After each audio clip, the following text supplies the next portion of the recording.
From Washington, D.C., this is the Muslim News on Muslim Network TV. Assalamu alaikum, I'm Hena Zuberi. Our top story tonight is about the iconic California sequoias. California's drought and fires are threatening some of the world's largest trees. Fires burning near Sequoia National Forest could kill the 2,000-year-old giant trees. That is according to Mark Garrett, the information officer of KNP Complex Fire. KNP Complex Fire is the name given to the blazes currently threatening giant forest. This is a grove of about 2,000 sequoias, including 5 of the world's largest trees. It includes the General Sherman tree. This is the largest tree on Earth by volume. The 2 fires have consumed more than 11,000 acres since they were sparked by lightning over a week ago. The group Muslim Americans in Public Service, or MAPS, has published 12 recommendations to improve working conditions for Muslim workers in the United States. Muslim federal employees claim that they were discriminated against by the administration of former President Donald Trump. The workers are advocating for new federal policies to prevent workplace bias. Many are backing a new initiative from MAPS. This is aimed at getting the Biden administration to adopt measures addressing the needs of Muslim Americans working for government agencies. Earlier this year, President Joe Biden signed an executive order launching an initiative to advance diversity, equality, inclusion, and accessibility in the federal government. The administration also had announced policies to root out far-right extremists in the military, the Department of Homeland Security, and other agencies. A rally in support of January 6th rioters this Saturday brought out equal number of counter-protesters totaling 1,000 people. It was organized by former President Donald Trump's staffer, Matthew Brainard, and supported by Cara Castronova, founder of Citizens Against Political Persecution. Throughout the rally, the organizers called out House Speaker Nancy Pelosi and others for warning people not to come to their event. All speakers emphasized the peaceful nature of the protests and said that people wanted them to be violent, but they chose not to.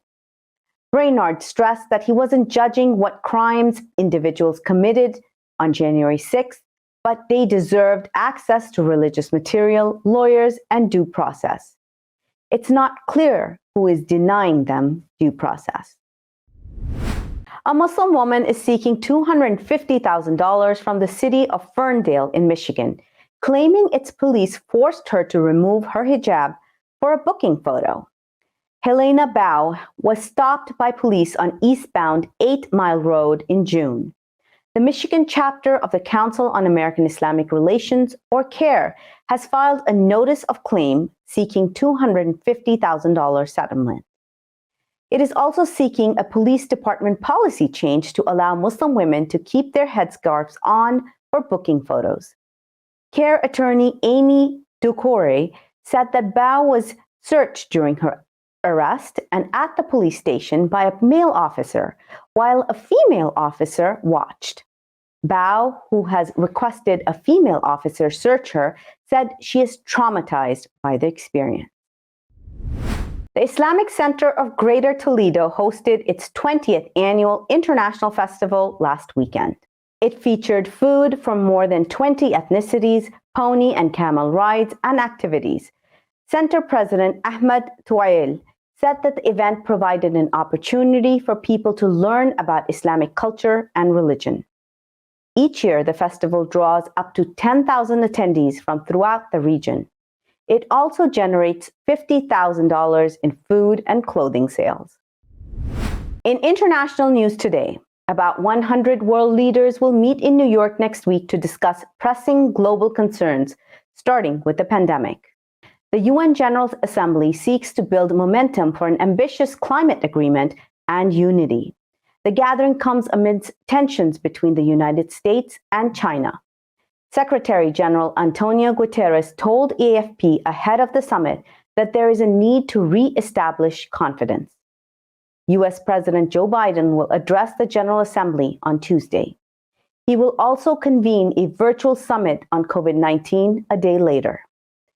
With the Delta variant triggering renewed infection spikes, Guterres warned the world is headed in the wrong direction. Greece has inaugurated the first of 5 new closed migrant camps despite opposition from human rights groups who call them restrictive. The camp on the island of Samos is surrounded by barbed wire fencing and fitted with surveillance cameras, X-ray scanners, and magnetic doors.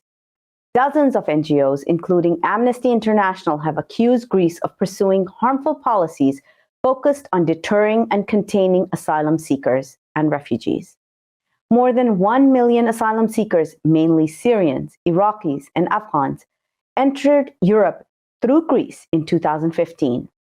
The latest crisis in Afghanistan has prompted fears of a new wave of migration. Meanwhile, across the Atlantic, the United States is planning to ramp up deportation flights for thousands of migrants flooding into the Texas border city of Del Rio. In contrast, Argentinians threw a big celebration for immigrants during the International Migrants' Day festival in their capital, Buenos Aires, last weekend. NATO on Saturday played down the danger of a dispute between France and the United States over a submarine contract with Australia. The alliance said it was not likely to have an impact on military cooperation within the group. Here is Rob Bauer, chair of the NATO Military Committee. There might be implications or consequences as a result of this agreement, but I don't foresee at this moment that it will have a direct impact on our cohesion within NATO. French leaders continue to air their grievances. French Foreign Minister Jean-Yves Le Drian on Saturday said that had been a major breach of trust and contempt. He earlier accused Australia of backstabbing. This was after it scrapped a $66 billion deal with Paris for nuclear submarines. French President Emmanuel Macron had recalled French ambassadors to the United States and Australia. The U.S. State Department spokesman Ned Price said the agency hopes to discuss the dispute with France at the United Nations General Assembly next week. 6 Palestinian prisoners who escaped an Israeli high-security prison through a tunnel dug under a sink earlier this month are now back in custody. Israel deployed aerial drones, set up road checkpoints, and sent an army mission to Jenin in occupied West Bank to capture them. Many of the men are from Jenin. The manhunt lasted almost 2 weeks. The first 4 escapees were recaptured last week. The last 2 surrendered, Israel said on Sunday. Israeli Prime Minister Naftali Bennett said the escape is a major mishap. The men became heroes in the Palestinian resistance movement when reports emerged that they had burrowed out of the prison using basic tools. They started digging in December with spoons and plates. Spoons now have become a symbol of Palestinian resistance, with protesters carrying them at demonstrations. تفاجأت إنه موجود في جنين وبكل يابا محاصر أنا في الحارة الشرقية وبدي أسلم حالي يعني خوف وحرص على الجماعة الموجود عندهم أنا. طبعا مشاعر حزن عامة ومشاعر غضب بنفس الوقت وقهر وزعل إنه إحنا كنا حابين نضلهم بيناتنا وبين أهلهم وناسهم يعني أطول وقت ممكن، ولكن للأسف يعني نرجع بنقول الحمد لله على كل شيء. Protesters in Washington, D.C. placed thousands of spoons outside the Israeli embassy last week. Officials at a paper mill in Afghanistan's Paktia province said that they have increased production amid a decrease of paper imports. The Gardezi mill recently started its operation and sales are booming. Since the collapse of the former government and disruption to imports and exports, the mill has increased production and doubled its employees. Officials said each day the mill produces up to 8,000 packs of paper, which are then shipped to various provinces. The United Kingdom's new culture secretary has been accused of Islamophobia for calling the burqa a medieval dress code. Nadine Dorries was appointed this week as part of Prime Minister Boris Johnson's cabinet reshuffle. In 2018, Johnson, who was then a member of parliament, wrote in a newspaper column that the burqa is oppressive. He also said that the women wearing it look like bank robbers and letterboxes. Dorries agreed with him and called for a ban on the full face veil. Turkish President Recep Tayyip Erdogan said on Sunday that Turkey is taking a leading role in the fight against Islamophobia. Erdogan spoke at a gathering organized by the Turkish-American National Steering Committee in New York City. He said Islamophobia disrupts Muslims' daily lives and threatens social peace. Erdogan is in New York to attend the UN General Assembly's 76th session on Tuesday. He visited the soon-to-open Turkevi Center in Manhattan, across from the UN headquarters. Refinitiv, a London Stock Exchange Group business, has been named the 2021 Best Islamic Data Provider by The Asset. The Asset is Asia's leading financial publication. Its AAA Islamic Finance Awards are the industry's most prestigious, recognizing the best Islamic banks and houses. Refinitiv covers all major Islamic finance asset classes, including Sukuk profiles, Sharia screened stocks, Islamic indices, and Islamic funds. It also provides an exclusive Islamic finance database, including more than 1,500 institutions. Coming up next after the break is our in-depth analysis segment. So stay tuned and we'll be right back after these messages.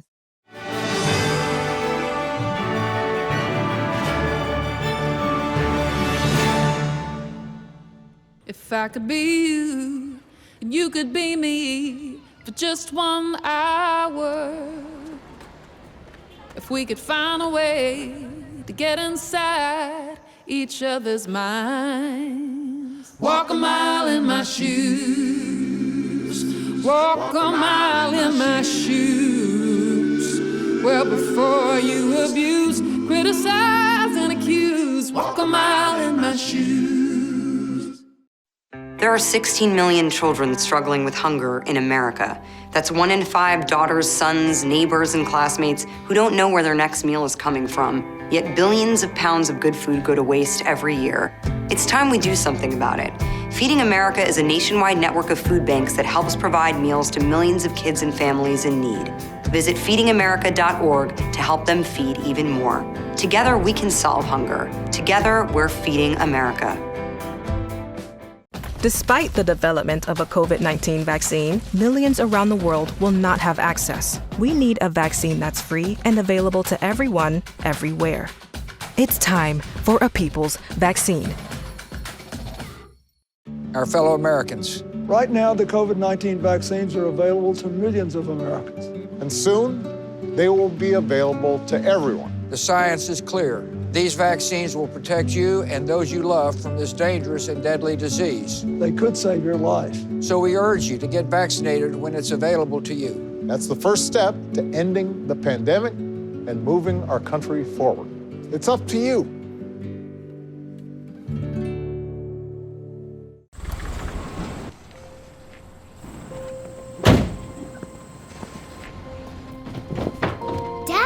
They took over my bedroom. Come on, come on. Okay, Dad. 1, 2, 3.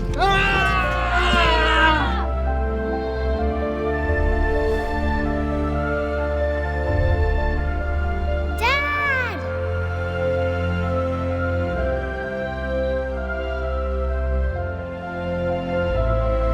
You saved me. Dad? Are you okay?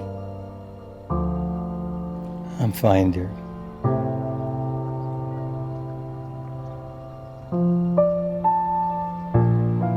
Your hero needs you now, and AARP is here to help. Find the care guides you need at aarp.org/caregiving.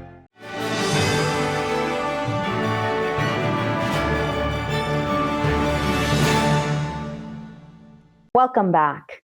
Before the break, we discussed a report about the devastation caused by drone attacks. To discuss this in detail, let's go to Imam Abdul Malik Mujahid. Over to you, Imam Mujahid. Thank you, Hena. The first time I saw Nick Morton, he was going around with a killer drone replica, small size, educating people. I wonder how many people he has educated.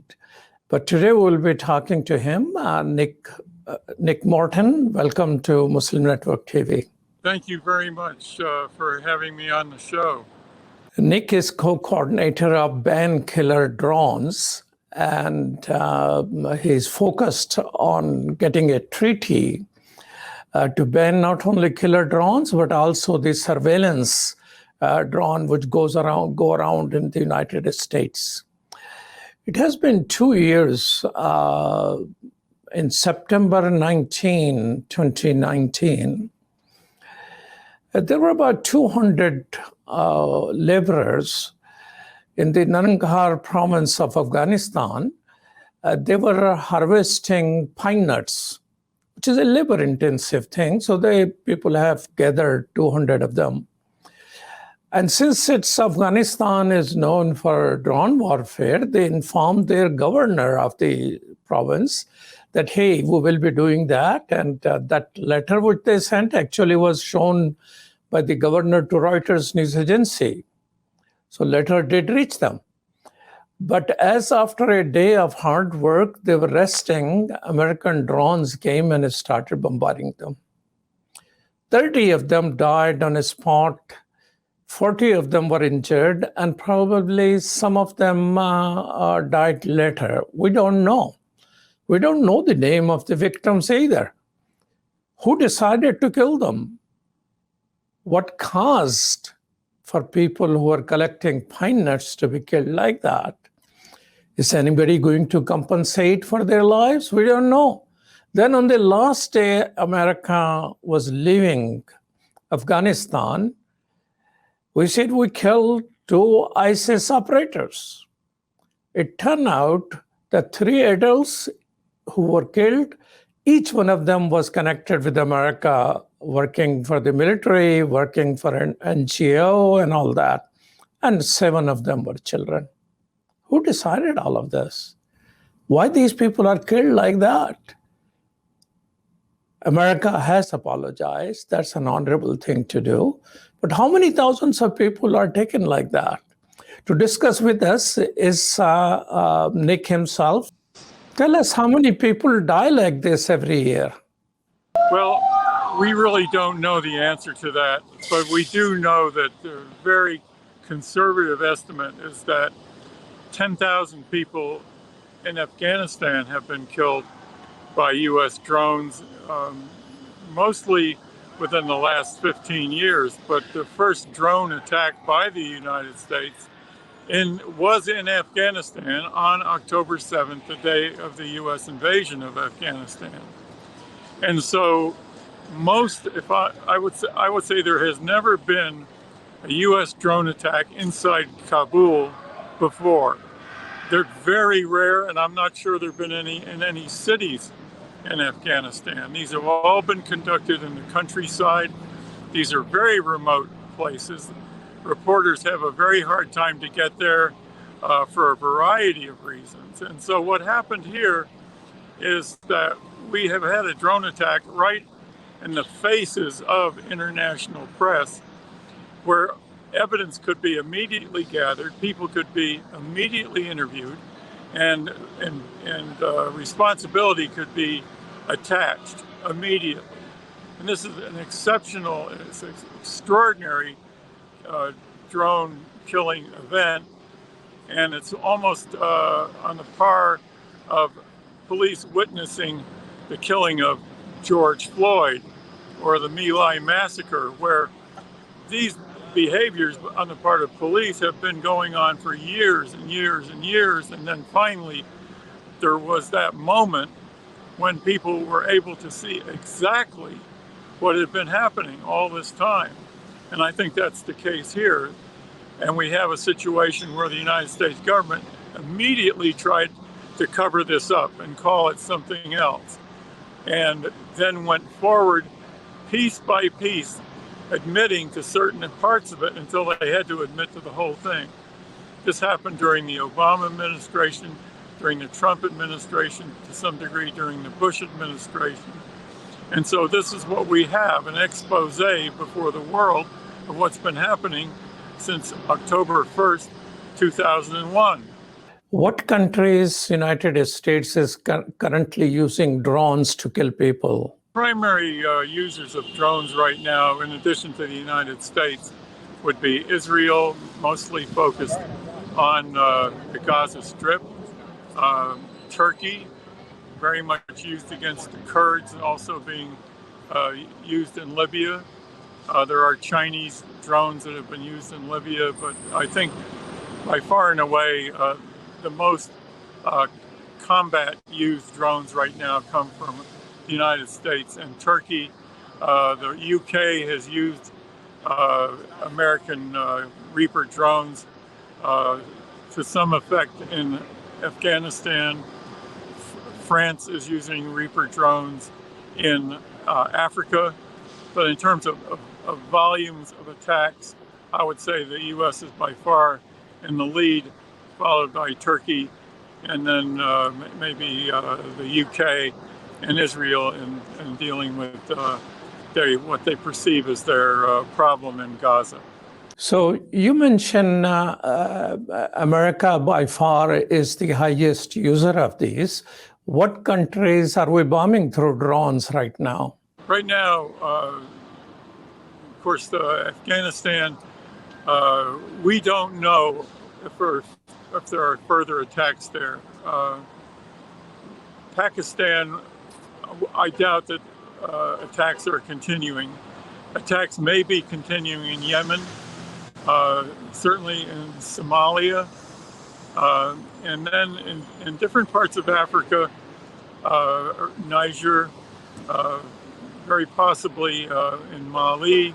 The United States may be attacking people. The United States has also used drones in Syria, and that may still be going on. The reason I am qualifying all this is because none of this information is made public. We have in the United States 22 drone control centers, and some of those being training centers. No one in the communities where these bases are is told, the public is not told, what countries are being attacked from your drone base. Early on in Syracuse, New York, at the drone base, the public was told, yes, we are conducting attacks in Afghanistan. Niagara Falls, that may be going on. At one time, Niagara Falls was assisting the Turkish government in identifying Kurdish people so the Turks could attack them up until the Turks got their own drones. So this is all secret. People in American communities are many of them totally unaware that this is happening in their communities, in these 20-some communities. And this is something that really should be a matter of public information, because these are wars. People are being killed all the time and maimed and terrorized. And that's a point I think I want to emphasize, is that when you kill somebody with a drone in a community, they die and their relatives know about it, but everyone else in the community is terrified that this is going to happen again. And so the idea that these drone killings are precise is preposterous in their effect in the community, and really totally illegal, in the sense that no one who has been killed by a drone has ever had the benefit of going to court to find out if they did anything. And as we see in this case, the ones who should be brought to court are the perpetrators of the drone attack on this family of 10 people. Tell me this. if the situation is like that, why is there any congressperson or senators who are asking to provide more information about that? Because you're saying it seems like more or less a secret war in which very rarely a news comes out. So is there any congressperson or senator who has taken up this particular issue? No, this has been a very sore point that we've had for a long time. The only congressperson that has shown any particular concern about this is Congresswoman Ilhan Omar, who happens to be Somali. And of course, she is well aware that Somali people are being killed by U.S. drones. We asked her through one of her aides a while back to speak to the president about pardoning a man named Daniel Hale. Daniel Hale in 2015 released information about the failings of the drone program, the atrocities of it.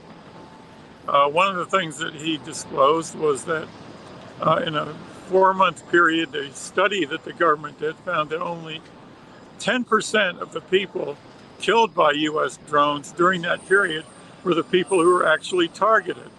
For some few years, the government did not prosecute Daniel Hale, but now we have the Trump administration starting to prosecute him, the Biden administration continuing to prosecute him, and he's prosecuted for simply telling the truth.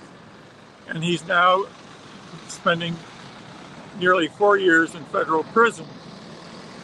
Ilhan Omar, about a month ago, wrote a letter to President Biden and said she wanted to see a pardon for Daniel Hale, the drone truth teller, which was really remarkable. No other congressperson has shown this kind of interest. And early on, and I'd say 5 years ago, we tried to find members of Congress who would introduce legislation stopping U.S. drone attacks and banning drone killing and surveillance. No one was interested in that. It was viewed as an impossible task. Most recently, I spoke with Congressman Jamal Bowman, who's part of the squad, and he had no interest in dealing with this drone issue. So this is a third rail for these Democrats. I would like to know the following. Who decides to kill? I mean, is it the United States military, Air Force, Navy, Marines? Or I'm told there are some kids who are gamers, video gamers. They're sitting, killing, doing the killing. But somebody probably tells them. Are they free to decide based on what they see on their monitor? The people who actually pull the trigger, so to speak, are not free to make their own decisions. They have a team of people who review the video that they're getting through the camera of the drone. They have other kinds of intelligence, electronic voice intelligence, very little human eyeball intelligence. And there are also lists that are made up constantly by intelligence agencies, the CIA and National Security Agency, other agencies based on cell phone traffic, other kinds of, I guess you say, input to identify people viewed as dangerous. And then they're segregated out into, and this is what Daniel Hale also revealed, they're separated out into must kill now, maybe kill later, possibly kill, some future time. And so these lists are constantly in play. People are constantly being followed. Their associations gauged, some of it based on very, very weak information, and certainly none based on any court finding of guilt. And so you have essentially a vigilante situation where there might be colonels, lieutenant colonels, majors, CIA agents, private contractors employed by the military, reviewing intelligence information and making decisions probably that do not involve generals. may not probably involve colonels, but this is once you get the list and once you start following people, then decisions become at a lower and lower level, and there are rules of engagement. Don't kill children, probably don't kill women unless they look threatening, or kill people who are guilty by association. And these are all very much left to people's intuition, their judgment, and this is far from a highly precise and obviously foolproof. The U.S. has the most advanced intelligence gathering for use with these drones, and this is a mistake that was made. And so one can infer from this that this is commonly done, and this is one reason that the government does not want to release information on numbers of people killed, injured, and who they are. The Congress, and there were 6 Congress people, I believe, in June, maybe of 2016, who wrote to President Obama, and they said, look, we want to have this drone program examined. We're very concerned about this. Obama sent them no response. One of the congressmen spoke out after he got out of office and said these are just simply assassinations and there's no justification for this kind of behavior. But we've had a problem with Amnesty International, Human Rights Watch condemning drone attacks. Rather, we've called on them to say, speak up and say drone warfare is unacceptable and must be shut down. They view this as, well, this is just one other weapon, but drones are a very unusual weapon, unique in the way that they use surveillance and the failings of surveillance and the whole idea of invading people's privacy. Everything about this drone warfare is against at least 12 tenets of the International Declarations of Human Rights from the United Nations. So while you're talking about the international law and the United Nations, has United Nations ever discussed, is there any international law or treaty which has come to being that how a killer drone should be used or should not be used? There's been no treaty, there's been no open discussion of this in the UN General Assembly. The Disarmament Agency for the United Nations has not taken this up in any kind of a responsible way. Neither has the International Red Cross, which is one of the observers and enforcers and I would say of human rights law. And this has been under the protection of the United States in the United Nations, and has been a sacred, deadly sacred cow that nobody wants to have anything to do with. And so this is a moment when people can see what's been happening. Well, thank you so much, Nick Morton. Nick Morton is the co-coordinator of Ban Killer Drones, who is coming to us from New York. Thank you so much for your time. Thank you very much. And of course, this is the day that the UN is getting together, convening. So this is a very appropriate moment for us to visit. Thank you so much. Back to you, Hena. Thank you so much, Nick Morton and Imam Mujahid. That's all from our Washington studios tonight. Thank you for tuning in. You can find previous episodes and more on our YouTube or Facebook. For more content, keep watching Muslim Network TV or visit muslimnetwork.tv. Assalamu alaikum and good night.